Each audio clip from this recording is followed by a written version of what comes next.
So, Lydia, you work with caregivers every day, but I want to start somewhere personal. When we were talking before we decided to go ahead and have this conversation, you brought up something called drip fed grief.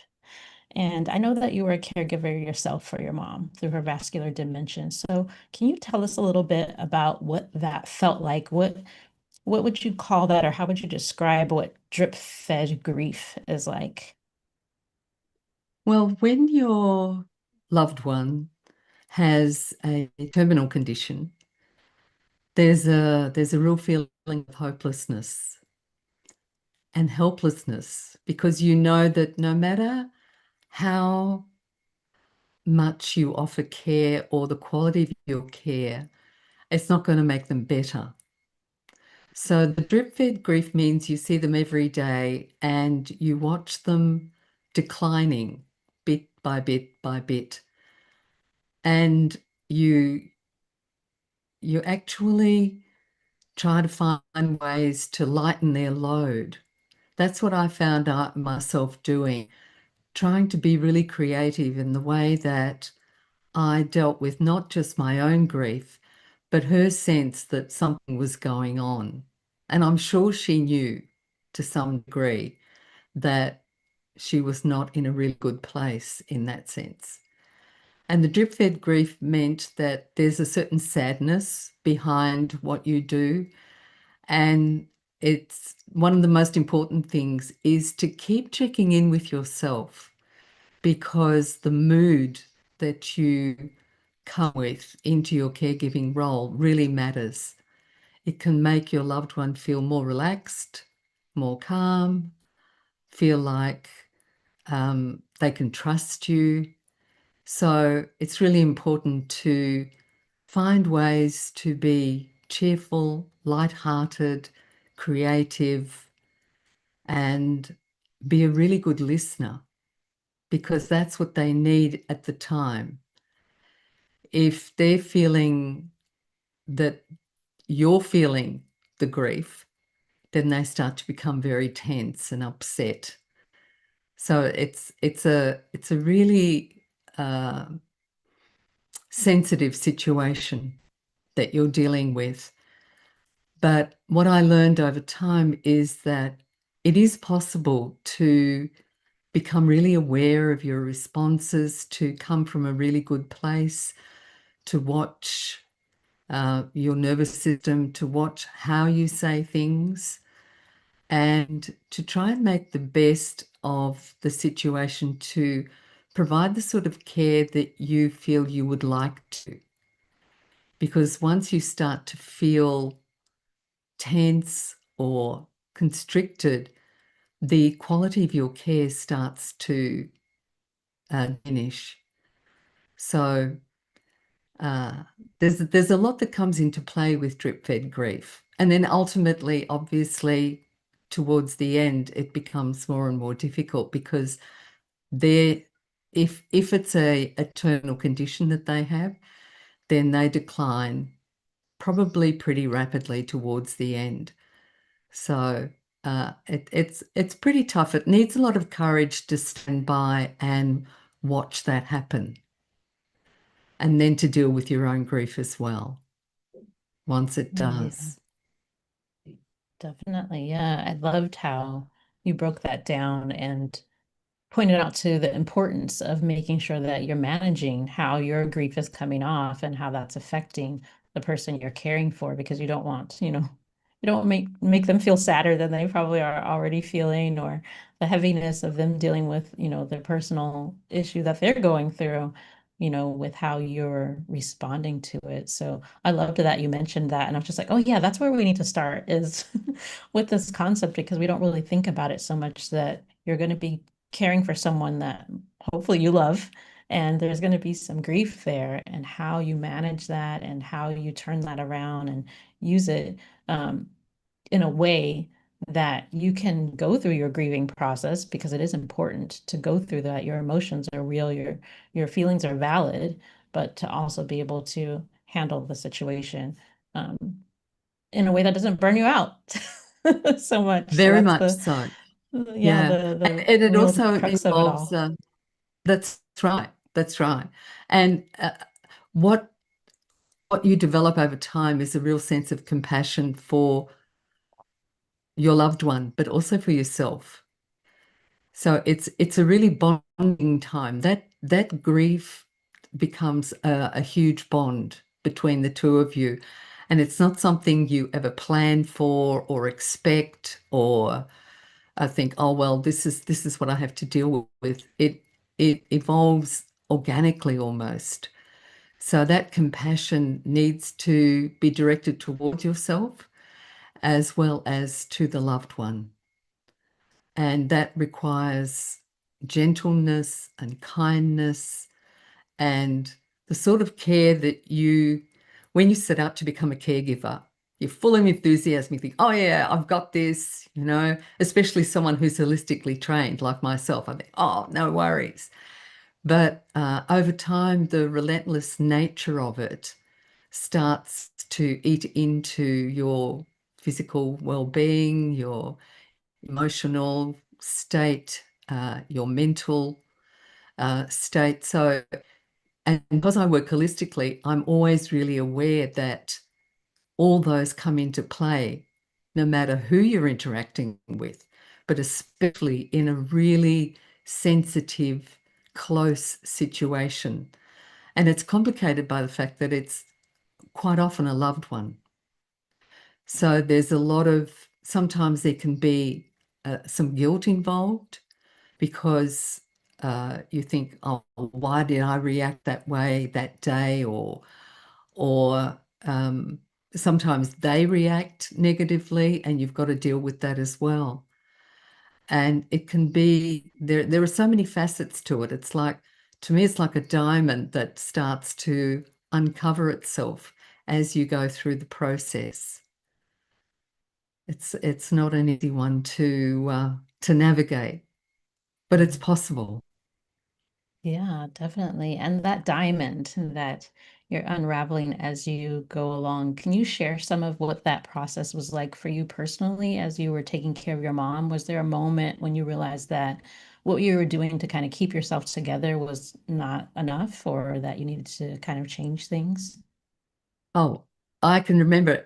As soon as you said that, I remembered the day. I came home. She'd been particularly, what happens with vascular dementia is that sometimes they can get really aggressive and they can say some very hurtful things, things that you would never expect because you set out with the best of intentions. And I came home and I just burst into tears and fell into a heap and thought, I can't do this anymore. Not only that, I can't do this anymore. And why am I doing this? Why am I putting myself through this? And that's just the frustration and the idea that why would they hurt you when we're just trying to help them? But of course, it's the condition that brings them to that point. So I had to really take stock. That was the turning point for me that I thought, I've really got to do something about this. I've got to look after and it was more the emotional well-being that I had to start looking after. The mental wasn't as prominent for me because I'd been looking after her affairs for quite some time before becoming a caregiver, financially, legally, medically, even emotionally. I was supporting her. So that was sort of an ongoing thing, but it was the emotional toll that it took. And then, of course, it becomes a physical depletion because you're feeling tired, frustrated, exhausted, overwhelmed. And you really need times when you look after yourself. Self-care is just so important. And if you're not careful, you can start to abandon yourself because you start to think about the other person and their needs and not have that balance where you offer yourself self-care and self-kindness and self-compassion. Time out where you can replenish and restore and nurture yourself. So there's got to be a balance. And so that turning point was, yeah, wasn't expected, but it was only natural to react like that when the one that you're caring for lashes out at you. And it can be really, really, really painful. And then you've got to go back. You've got to be resilient enough to go back and put that aside and allow the situation to unfold in a more positive way. So I had to take a breath, nurture myself. I started journaling.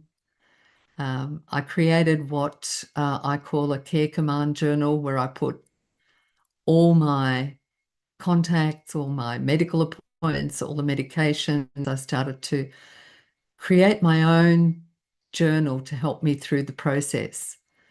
And that allowed me to feel more, I wouldn't say in control, but more at ease with what I was doing and how I was doing it.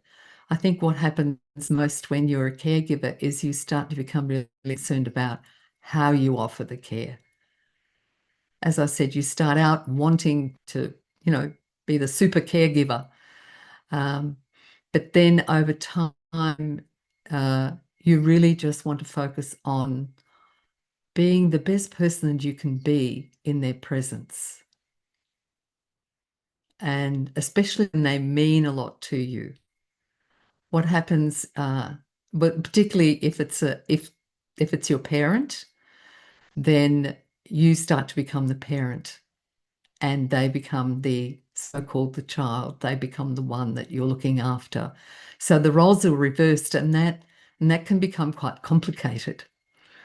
They can become resentful about the decisions that you make, even though you're making the best possible decision for their well-being. There are times when it becomes quite challenging from that point of view. They still want their independence. They want to feel like they're making their own decisions. They want life to be the way it always was. And you know very well that it can't be. So you've got to find ways around that and make big leeways for their own frustrations and their disappointments. My mum in particular, over time, lost the use of her legs. Uh, Initially, she was walking around with a walker, or I would take her around in a wheelchair. But when it came to that point, then that disappointed her even more, that she had to be hoisted everywhere and didn't have her own independence and wasn't able to come and go as she pleased. So there are lots of situations that you have to deal with that come up that you don't expect, that arise as a result of the condition. And it doesn't have to be a parent. It can be a teenager or a baby or a young teen that you're caring for. And each situation is so uniquely different. What I find when working with caregivers is that their situation is unique. And yet we all feel the same emotions, the same grief, the same impatience, the same frustrations, the same overwhelm. So there's lots of common ground between them all. Yeah.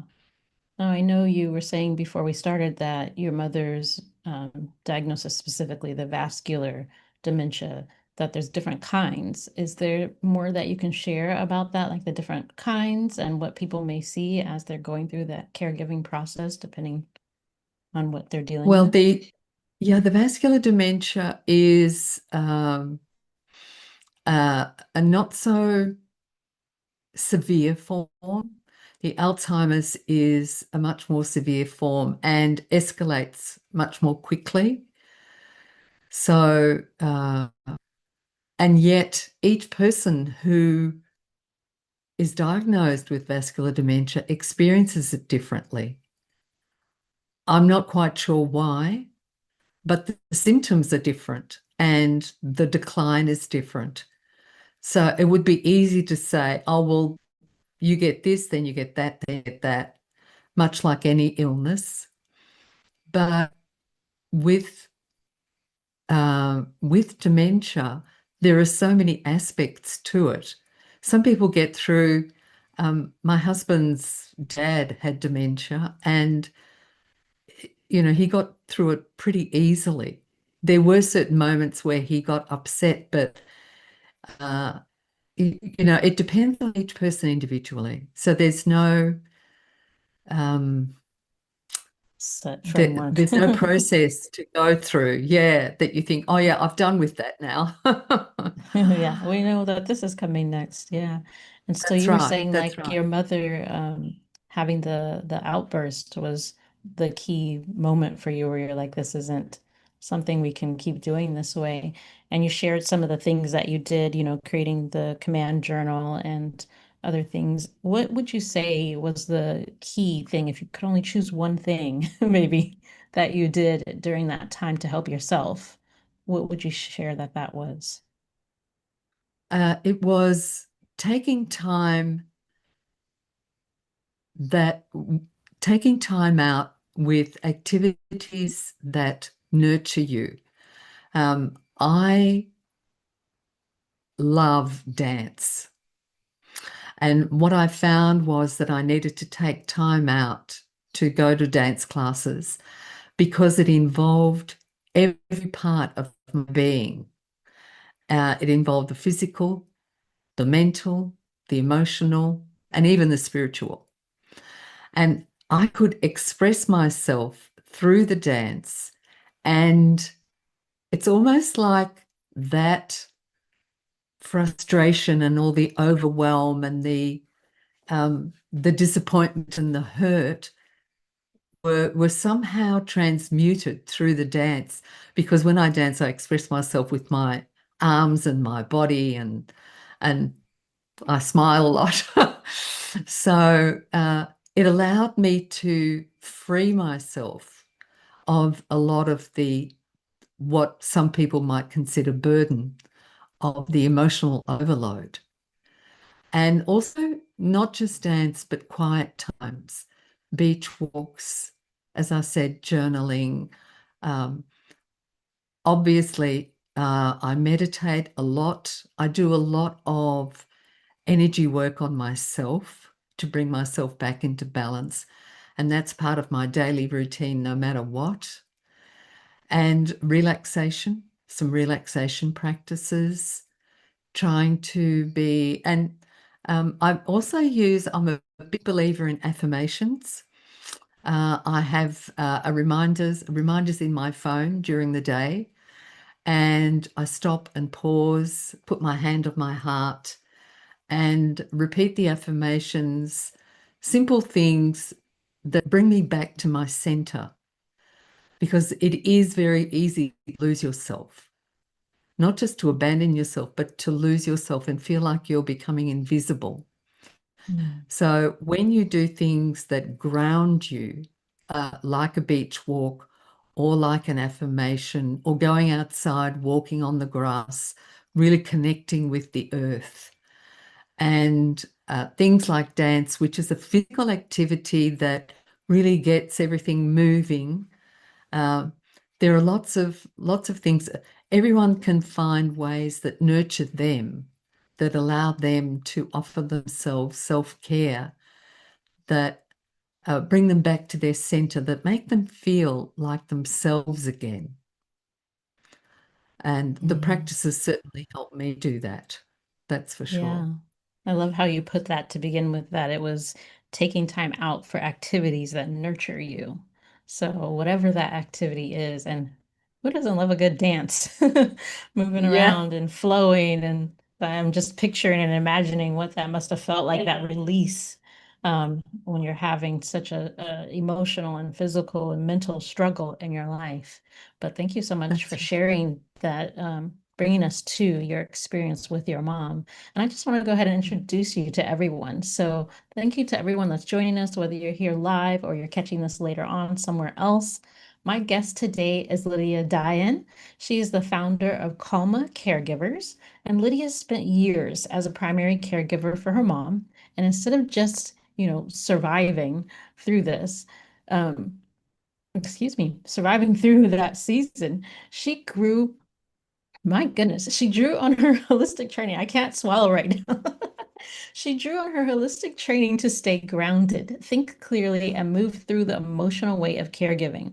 That experience became the foundation for the work she does now, helping caregivers find calm, clarity, and re and resilience without waiting until they're completely running on empty. She is a qualified mindfulness life coach, spirituality coach, meditation teacher, yoga teacher, and an advanced Ho'oponopono coach with extensive training and experience in energy medicine and EFT, also known as tapping.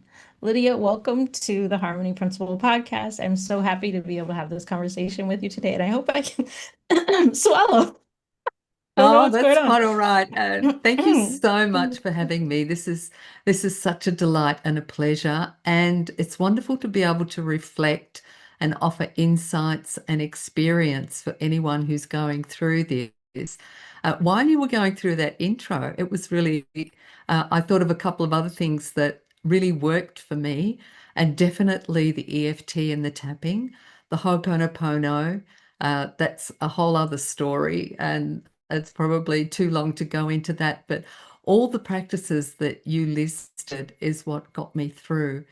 And I was going to say, um, quite often when we know that we need to rest, when we know that we need to nurture ourselves, it can very easily become a place where we feel guilty, we feel selfish, because we feel like, oh, I can't rest, or I can't ask for help, or why would I be able to do something enjoyable when someone's depending on me so much, when someone is looking to me to offer them solutions for their own well-being.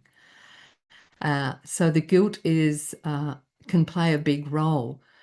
But what we need to realize is that if we do abandon ourselves, if we don't nurture ourselves, then the quality of our care starts to diminish, and we can't offer the sort of care that we like to, the one that we set out to, right in the first instance. So it's very important to maintain that balance between offering yourself, nurturing time out, even emergency practices. I've got little emergency practices that I do for myself where if I know that I'm in not really a good place, or if I'm spiraling down, then I use those, because it's really important to catch yourself before you do go into that spiral. Yeah, definitely. Those are some great practices. I've come across the Ho'oponopono and, of course, the EFT tapping, and they're very, very good modalities to use. And hopefully, if people have not heard of them, they will definitely look into them after this conversation and learn more about it. Because I can imagine, I kind of want to know the Ho'oponopono story now, but you told me it's too long. Well, basically, just very quickly, Ho'oponopono is about acknowledging where you feel you might have let yourself down. And once you acknowledge that, it means taking full responsibility. And I mean radical responsibility, not saying, oh, it's them, it's their fault, it's because they are like this. Ho'oponopono asks you to take responsibility for yourself. And because the phrases are, I'm sorry, please forgive me. And that is in the sense of you're actually talking to the divine in that instance. And I'm sorry, please forgive me. And then you say, thank you, I love you. And you can actually use just those two last phrases. Thank you, I love you. But the important thing is to acknowledge the responsibility for whatever it is that you feel you have let yourself down for, and then shift into a more loving place. It has a magical impact. It really does. They call it cleaning on a situation. So with Ho'oponopono, you can actually clean on perhaps the situation between like my mum and myself, or I can clean on my impatience or my frustration. And you just keep repeating the phrases with the intention of moving into a more loving space. So I guess in a way it's like a prayer, but it's a really beautiful practice. Some people have a bit of an issue saying I'm sorry, but the sorry means I acknowledge, I take responsibility, and it's not the way I would like to be. So it's without falling into recrimination or guilt or any of those things. It's just, yeah, this is how I was, and I'm ready to move forward in a more loving way. Mhm. So, and the tapping is great because it bypasses your conscious mind, where all the thinking is going on, all the negative um, thoughts are ruminating, and it finds a back door into your your whole meridian system. And so you send messages to that, and it can create incredible shifts. I also like the what comes along with the EFT is called the 9 gamut system, which is a very, very simplified but incredibly powerful way to create a shift. If you're feeling resentful towards your loved one, or feeling, a really strong emotion, uh, it allows you to shift that really, really quickly. So I love that practice. I do Hmm. it quite regularly. Yeah, the 9 gamut system. That's a new one for me. Can you tell us a Yeah. little bit more about that? I'm not familiar with it. Yeah, well, you go through the rounds as if you were just tapping, but you name one emotion that you work on, and you don't use a whole lot of statements like you do in EFT. You start off with a statement, but then you just focus on that emotion, and then you go through a sequence like with EMDR, I think it's called, where you do certain movements with your eyes, and then you hum. There's a definite set sequence that you go through in the middle of the practice. Very simple ones, but really powerful, that reset, that actually break the cycle of the emotion that you're going through. It's incredible, because then you go back to repeating the statement and the emotion, and I swear you feel completely different. It's like someone's just flicked a switch. It's amazing, very, very powerful, but very simple. It takes only a few minutes. So, yeah, that's Yeah, one it's of the very things that I interesting how we use. can kind of, yeah, it's interesting how we can kind of reprogram ourselves almost like we are a device sometimes by doing these things like tapping and the looking around, and like it rewires those brain signals. So that's really very interesting. So let's Yeah. get into more of the actual lifestyle of a caregiver and what they're going through. What are some signs that someone might be crossing from that line where they're kind of stressed out, kind of exhausted, to being burnt out? Because a lot of times we don't know where we're going. We just think, oh, I'm just tired and I'll get over this, but it's actually getting worse. Yeah. Well, burnout doesn't happen quickly.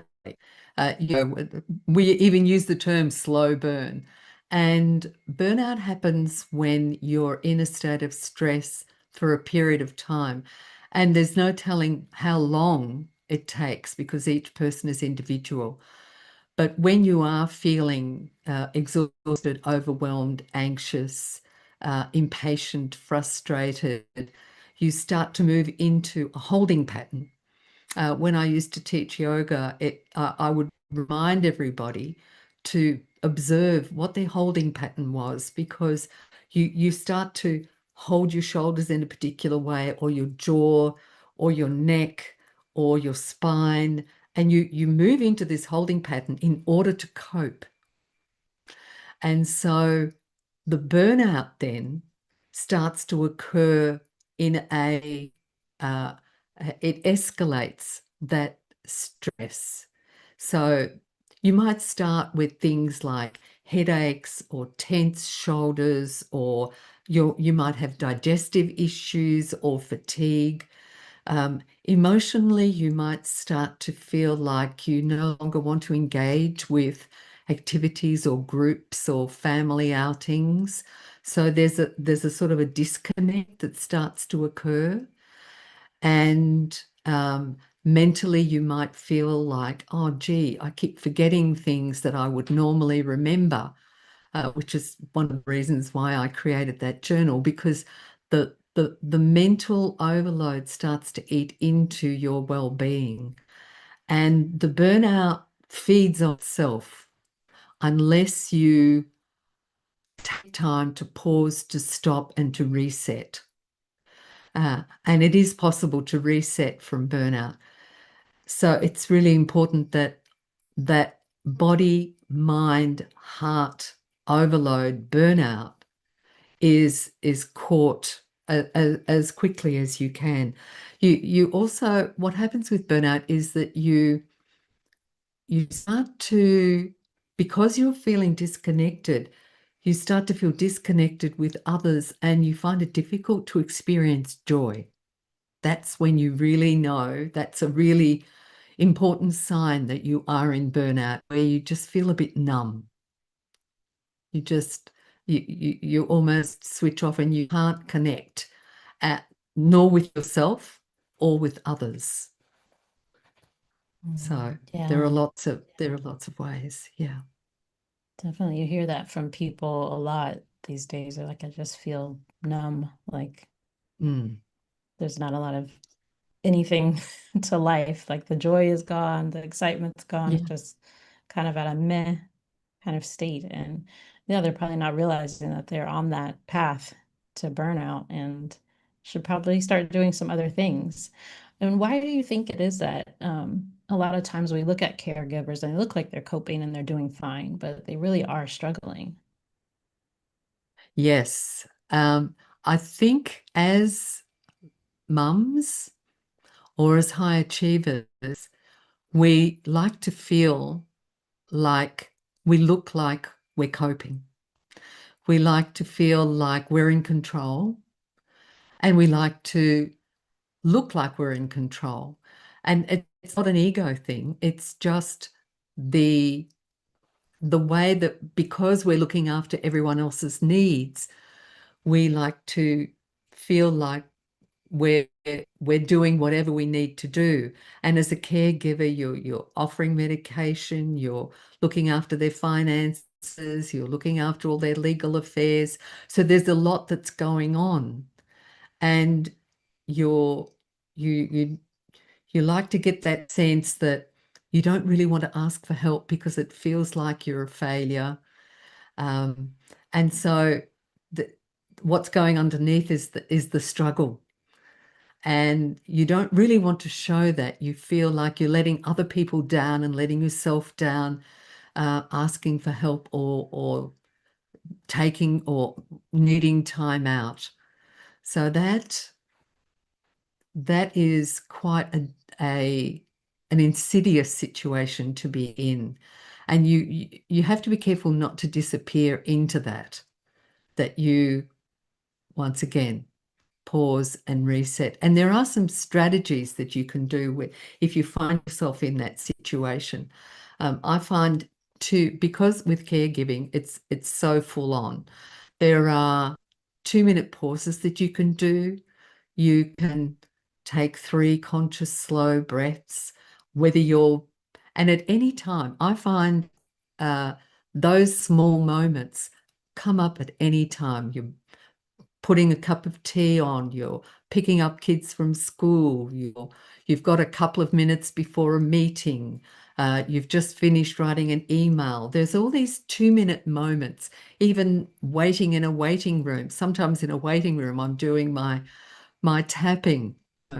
So there are these 2-minute moments where you can take 3 conscious breaths, or another a way to allow the parasympathetic system to kick in is to allow your out breaths to become longer. So you breathe in for 4 and out for 6 several times, and then come back to your natural breathing rhythm. You can do a body check-in. Set yourself a timer for, or a reminder. Have I eaten well enough? Have I had enough water? Do I need to stand up? Do I need to sit down? Do I need to go outside for a break? How is my jaw? How are my shoulders? So a body check-in that allows you to come back to yourself to break that cycle of burnout. You can also delegate. I find delegating is really important when you're a caregiver. You can delegate tasks like somebody can prepare the lunches. If you're in a parent situation, ask someone to prepare a simpler meal. Ask someone else if you're working to take a meeting, and decide what really matters that day. Sometimes things can be put off. They don't need to be done today. Like, can that email wait? Or is it really important if I don't tidy up perfectly today? So it's all a matter of these check-ins with yourself to create that balance so it doesn't tip out into the burnout. What else? Yes, setting yourself 3 priorities. Mm. Quite often in caregiving, you have a long to-do list, and a great way to bypass that is to give yourself 3 priorities: one if you're working, one for family, and one for yourself. And so just set those out at the start of the day and try to accomplish those. Because inevitably, if you've got a list of 20 things, most of them are not going to get done. So it's far better to minimize those and be realistic and kind to yourself, and allow yourself to achieve those 3 at least, and then move on to the next day with some new ones.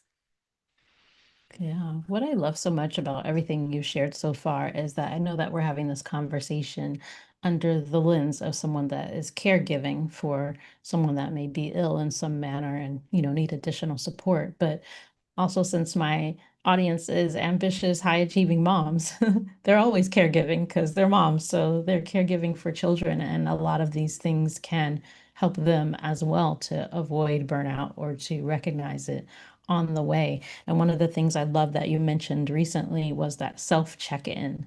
So I think a lot of us need to do that because the amount of times I've heard someone say, I forgot to eat. It's like, Yes, how are you forgetting to eat? Like, please put yourself a timer at around, whatever this time to check in with yourself and see, have you eaten real food today? Have you had water today? yeah, All of those yes, things are so crucial to keep our bodies doing what they need to do so that we can continue to do the things that we want to do e- in life and exactly, supporting ourselves and exactly. others. Yeah.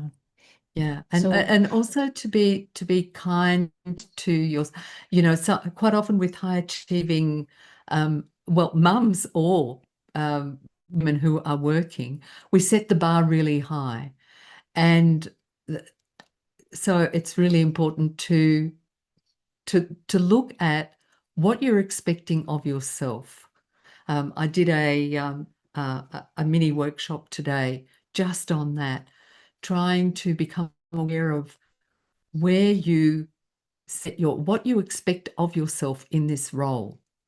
And that's when the journaling comes in. It's really important to ask yourself these questions, to reflect on how high you set the bar, because we all want to be perfect and we all want to be endlessly patient and we all want to be always available, uh, and we all want to look after everyone's needs, but none of that is sustainable.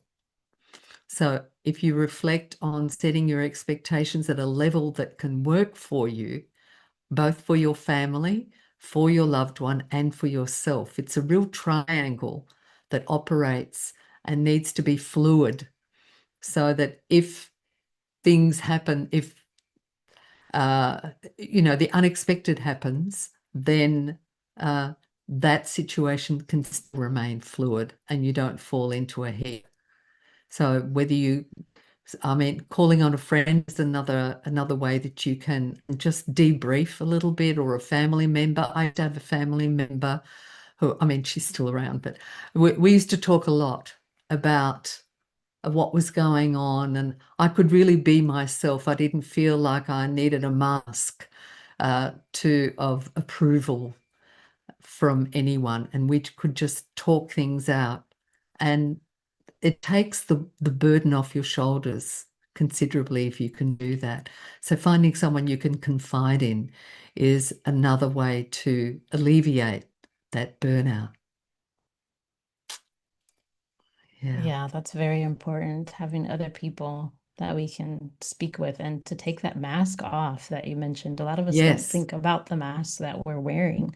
So when we're constantly in that caregiver mode and we're wearing that mask, can you tell us a little bit about what's actually happening inside our bodies? Like, what does that do to our nervous system over time? Well, the nervous system becomes depleted. We move into looking for danger. Uh, because what happens is what we need, one of our fundamental needs as a human being is to feel safe. And if we're in a situation that doesn't allow us to feel safe, then we start to look for, the mind starts to scan for danger. And the amygdala at the back of the brain, I love talking about the amygdala because it is at the back of the brain, um, uh, it kicks in right away to protect us. And so we move into that fight, flight, freeze, or fawn situation. And when we do that, the muscles contract, we can't switch off, and the nervous system moves, and that escalates, it snowballs, and the sympathetic nervous system takes over. So that's why things like the breathing and the mindfulness are important, because they allow the parasympathetic nervous system to start to take a role into our well-being. And the what happens also with the nervous system is that the hormones, the stress hormones, start to kick in. So the whole nervous system becomes compromised. And that's when we start to move into reactive mode. And rather than looking for solutions and relaxing, the reactive mode moves us towards the impatience and the frustration and the intolerance. And I have actually a list of emotions that I deal with in the workshops that I run, because they range from the whole gamut of, you start with impatience, and then you move to frustration, and then you move to anger, and then you move to disappointment and sadness and grief. And there are other emotions that come into play here.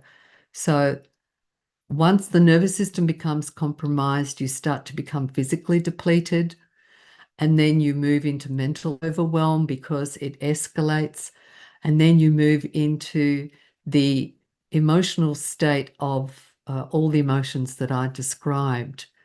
It can be quite a big snowball effect. Yeah, Yeah, definitely.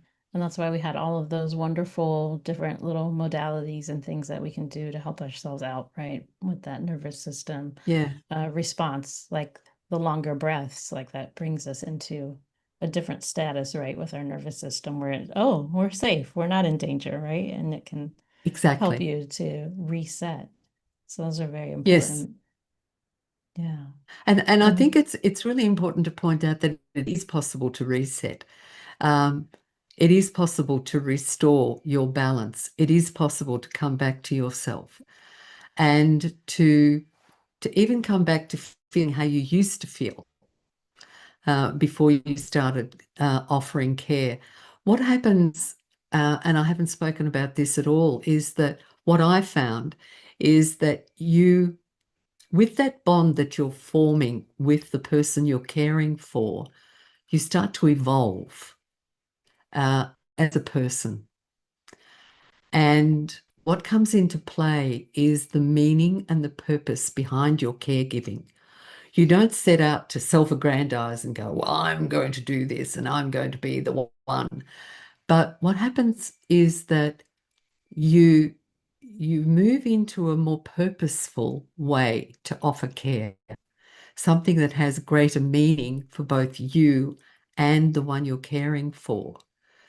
And it evolves into almost the inner self. You start to connect. Well, I found I started to connect with my inner self a lot more as to the purpose of my caregiving, and that is to offer selfless, loving, kind, compassionate care. And that has a purpose all of its own. And you evolve as a human being. So you might think that you'll always be able to come back to who you were originally, but that's almost impossible because you move through an experience where you evolve into a different person and might I say a more evolved person spiritually because you take on a greater purpose in your life by offering another selfless service. And that is, well, if you're talking in yogic terms, it's real karma. That's Karma, karma yoga, selfless service. Mm. And it's important to acknowledge that as well. It's not like you walk around with, hey, yay, me. It's more like, oh, I see. There's a process that I hadn't expected that happens here. And if you allow yourself the space to grow, to evolve, it can. I found by the time that my mum did pass on, that I was a different person to the point where then I turned around and said, you know, I'd love to offer other caregivers the opportunity to experience this, not just physically, mentally, emotionally, but also the greater meaning and purpose behind their caregiving. Yeah, that's that whole concept of you grow through what you go through, right? So being able Yes, to have, what is it, post-traumatic growth instead of post-traumatic yes, stress.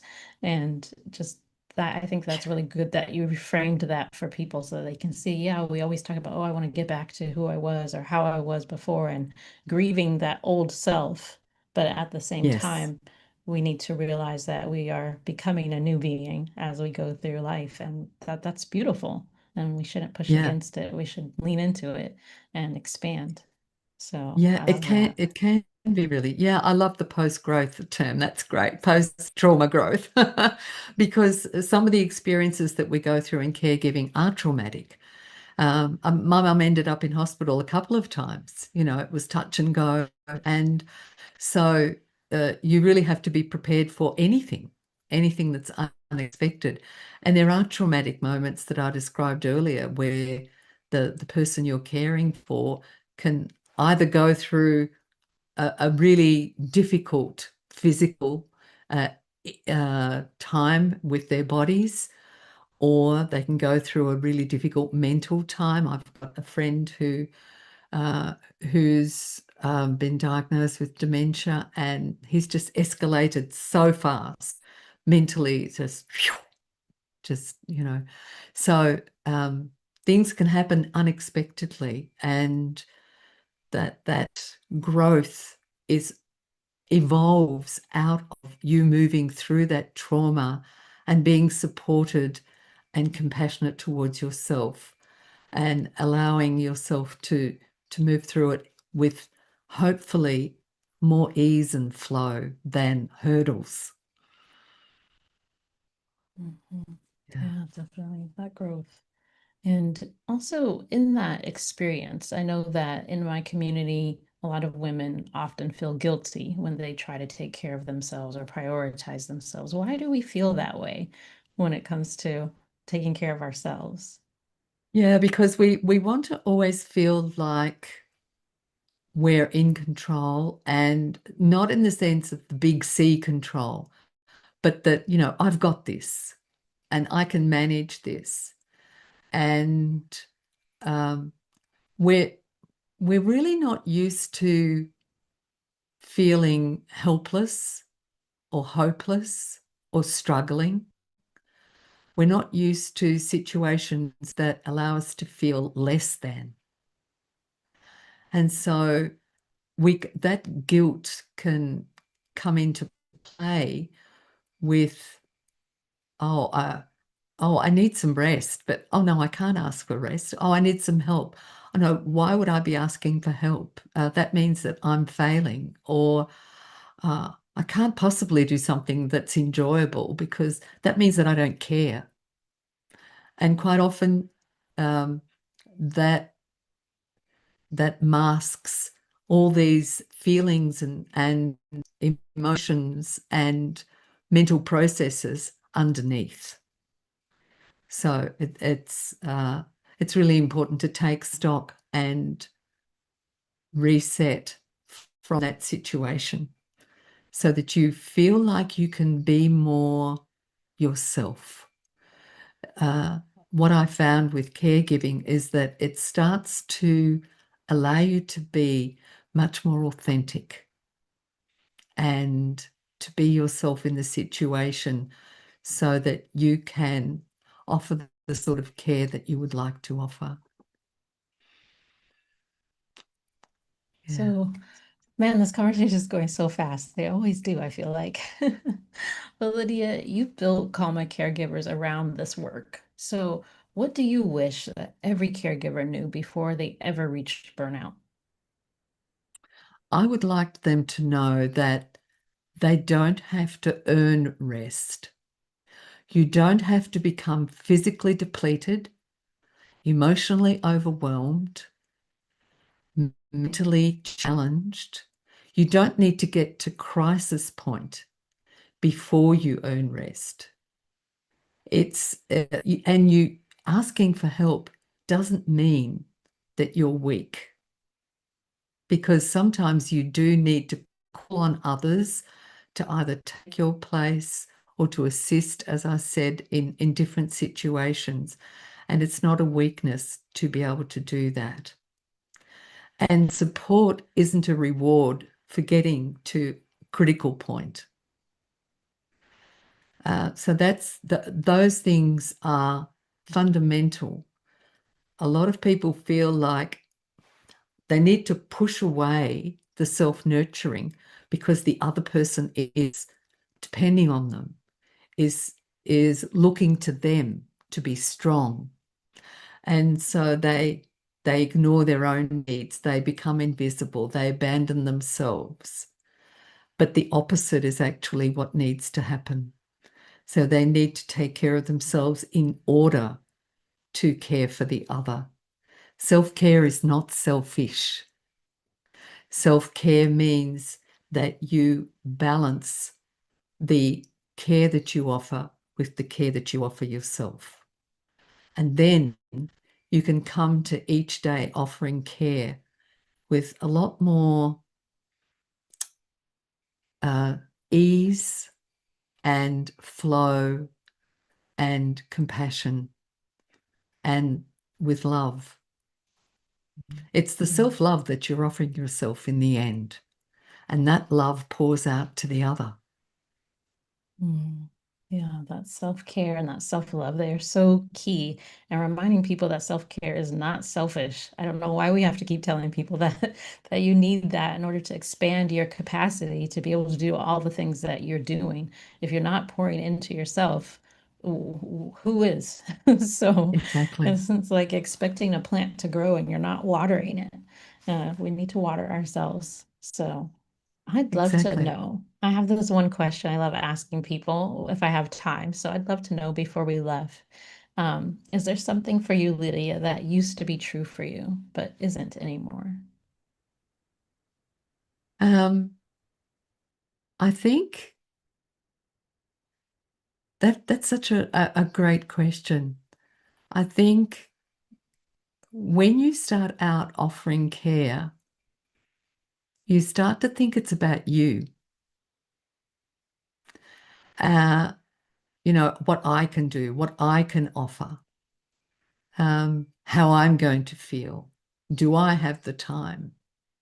How's this going to affect my life? But what happens over time is that completely flips, and you start to honor the process that you're going through. And you realize that this is never really, even though the self-care matters enormously, it's never about you. It's about what you can offer the other who is depending on you and looking to you. There was a time when my mum said, you know, I'm so glad. Thank you for what you're doing. Thank you for being here. Thank you for everything that you look after me, the way you care for me, your smile, your cheerfulness, you know, that's when you start to realize that it's not about you. It's about the process that they're going through.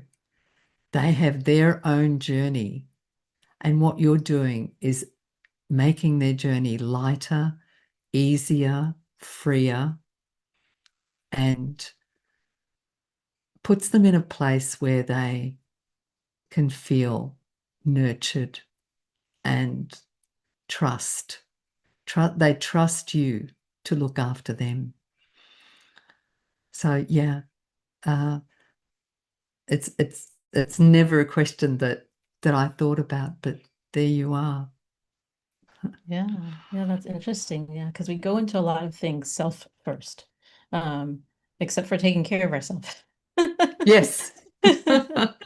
A lot of other things we're in our head, we're up in here, like, oh, how do I do this? How is this going to work out for me, me, me? And then to take ourselves out of it and be like, oh, yeah, actually, this is about someone else. This is about their experience. This is about where they're going. It's a very interesting reframe. And for everyone Yeah. that's watching, I know that you have a free gift and you also have an invite. So would you like to share Yes, I do. about your self-care guide? Yes, I have a free self-care guide, and the link will be in the notes. And I'm also offering ET friendly a workshop uh, when caregiving feels heavy. And what we do is we look at the whole range of emotions that caregivers go through, and we offer strategies, tips, techniques, lots of holistic practices, and sharing. So it's a 3-hour workshop, and you come out the other end feeling a lot more calm, clear, resilient, and you feel like you've offered yourself the self-care that you need. Yeah. I love that. I was just trying to get the links into the chat here as well for anyone that's Oh, thank you. on live so that they can go ahead and get to it right away and not have to wait for the show notes and Okay. descriptions. But yeah, so I got the in there and the workshop and the guide, and hopefully some people will join you. I know that there's a lot of people that are dealing with caregiving these days and definitely could use the support and the assistance. I know Yeah. most recently a lot of people that are into football, have heard about, Chris Johnson and his ALS and probably thinking about him and his family and how do you manage all of that with young kids. I know we talked about that earlier. If you're caregiving and you have young kids, what that might be like. So hopefully you all find these resources useful and reach out to Lydia and get into her circle of influence. And even if you're not, caregiving someone right now, it might still be something that you'd like to have as a resource. I know you had talked about the what did you call it? The journal, the Yes, the Care command Command journal. Journal. Yeah, Yes. yes, the If care people want command a journal. link, I can send them a link to that. Because I've created it for anyone to use.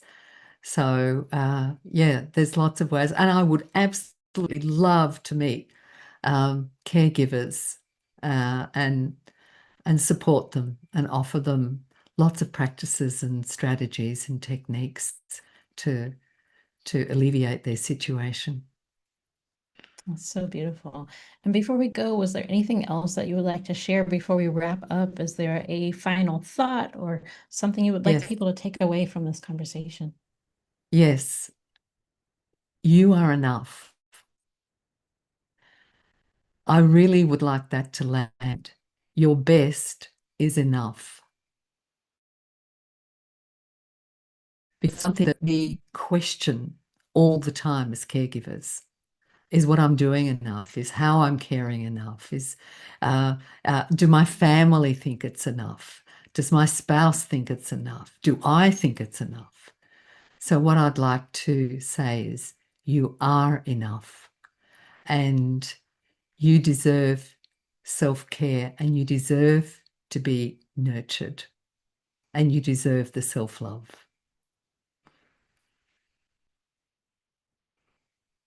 Yes, I just want everybody to sit in that for a moment. Caregiver or not, you are enough. That Yeah, is full stop. The best thing that you can take away from this conversation today, no matter where you are.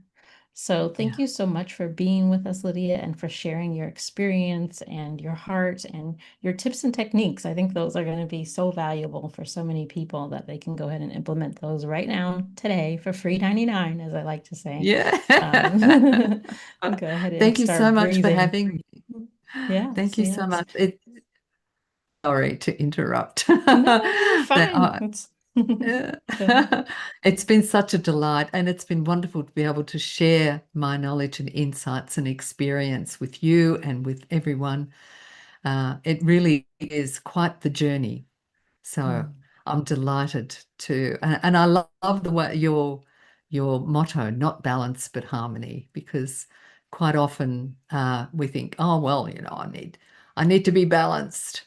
But if we can align our body, mind, heart, and spirit, that's where the harmony resides. yes, so true. And I can't think of a better way to end. So, Yeah. to everyone that's watching live, or if you catch us later, please leave us your biggest takeaway from this conversation in the comments. And thank you for joining us today for this episode of the Harmony Principle podcast, where we share ideas that help you return to rhythm. And make sure you like, share, and subscribe so you don't miss out. And we'll see you next Friday at 9 a.m.